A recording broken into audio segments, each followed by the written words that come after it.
Well, one is being really on top of your privacy notices and the tracking practices. How are they disclosed? For instance, and there are sometimes at times there's some helpful things built into these privacy laws. Not to go back to California again, but because it's the most sort of verbal and robust in this area, a lot of companies aren't aware that, even though California requires you to comply with global privacy control, if you meet the eligibility criteria to be an in-scope business under the CCPA, California Consumer Privacy Act,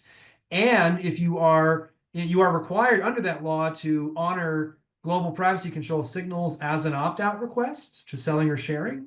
But if you do so in a frictionless manner, which is a defined term under the CCPA, I think the regs, as opposed to the main statute, although I could double check that to be sure. But yeah, there's a definition for frictionless manner, which is essentially disclosing in your privacy policy, that you are honoring GPC signals, that you do not charge people for it, that where they can find more information about it, etc. If you do that, if you honor GPC, which you're supposed to, and you do it already, and you do it in a frictionless manner, then you no longer have to have a do not sell or share my personal information link on your website for California privacy